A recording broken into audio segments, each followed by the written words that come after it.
పిత పుత్ర పవిత్రాత్మ నామమున ఆమేన్. Praise the lord. ఈరోజు మనము యొక్క వాక్యంలో మనం ఏం మాట్లాడుకుంటామంటే లోబివాని ఉపమానం గురించి వాక్యము మనము మాట్లాడుకుంటూ ఉన్నాం. ఈ లోబివాని ఉపమానము అనేది మనము లూకాసు వార్త 12వ అధ్యాయము 13వ వచనం నుంచి మనం చూస్తూ ఉన్నాం. 13వ వచనం నుంచి 21 వచనం వరకు మన యొక్క దాన్ని ఈ యొక్క సందర్భాన్ని మనము బైబిల్లో చూస్తూ ఉన్నాం అన్నమాట.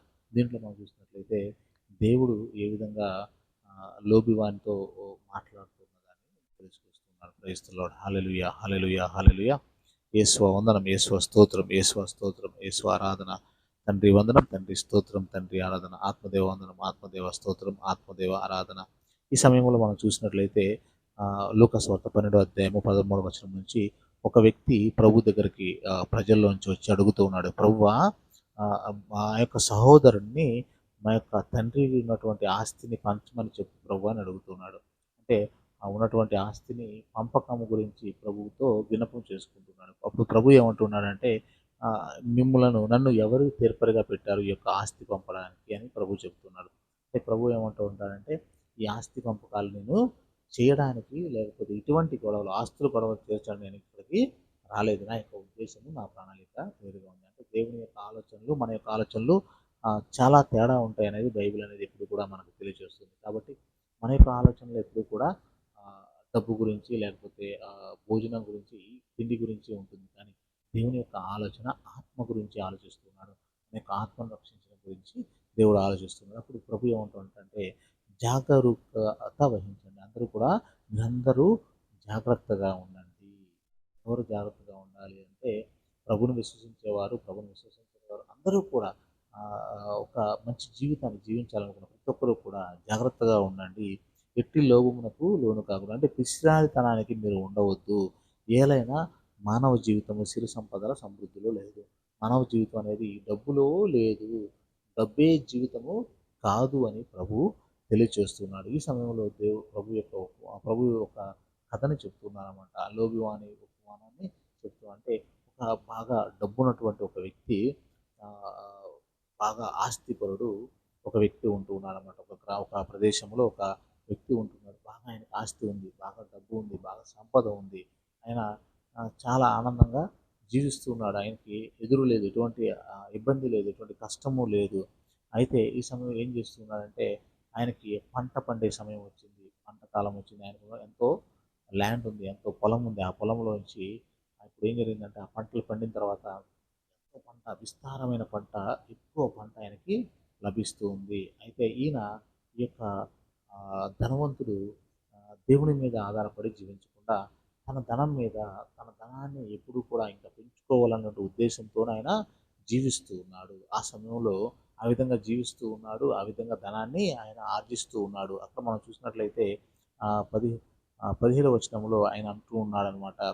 అతడు ఇట్లనుకునేను, నేను ఏమి చేయవలను? పంటలు భద్రపరుచుకుంటకు నాకు చాలినంత స్థలం లేదు. ఈ యొక్క పంటను దాచుకోవడానికి నాకు చాలినంత స్థలం లేదు అని అంటూ ఉన్నాడు. ఆయనకి ఎంతో పంట వచ్చేసింది. ఆ పంటను ఎక్కడ దాచుకోవాలి ఆయనకి తెలియటం లేదనమాట. అప్పుడు ఆయన ఏమంటూ ఉన్నాడంటే, ఒక పని చేసేదను, కొట్లు పడగొట్టించి వాడిని ఇంకను పెద్దవిగా కట్టించదు. ఆయన ఒక అంటూ ఉన్న మనసులో అనుకున్నామాట, నాకున్నటువంటి కొట్లని నేను పడేస్తాను. నాకున్నటువంటి బిల్డింగ్స్, చిన్న చిన్న బిల్డింగ్స్ ఏదైతే ఉన్నాయో వాటన్నిటిని నేను పడేస్తాను. పడేసి ఏం చేస్తాను అంటే, ఇంకను పెద్దవిగా కట్టించదు. ఆయన ఉన్నటువంటి యొక్క ఏదైతే ధాన్యాన్ని దాచి చిన్న చిన్న ప్రదేశాలు ఉన్నాయో, ఆ కొట్లు అంటే చిన్న చిన్న గుడిసెలాగా ఉండొచ్చు, లేకపోతే చిన్న చిన్న ప్రదేశాలు, వాటిని పడేసి వాటి ప్రదేశంలో పెద్దటువంటి ఆ గిడ్డంగులను నిర్మిస్తానని అనుకుంటూ ఉన్నాడనమాట. అలా ఆలోచిస్తూ ఉన్నాడు. ఆలోచిస్తూ ఏమంటున్నాడంటే, ఇక ఈ ఉన్నటువంటి వీటన్నిటిని కింద పడేసి మొత్తం అంతా పడేసిన తర్వాత పెద్ద గిడ్డంగులు కట్టించుకుంటాను. ఇక నాకు ఇంకా ఎటువంటి ఇబ్బంది లేదు. రాత్రి మనం ఎన్ని సంవత్సరాలైనా సరే మనము ప్రశాంతంగా, నాకు సిరి సంపదలు, బోల్డంత సంపద నాకు వచ్చింది ఈ యొక్క సంవత్సరంలో. ఇక నేను ఎన్ని సంవత్సరాల వరకు నాకు ఇబ్బందే లేదు, నీకు ఎంతో ఆనందంగా నేను జీవించవచ్చు అని మనిషి మురిసిపోతూ ఉన్నాడు.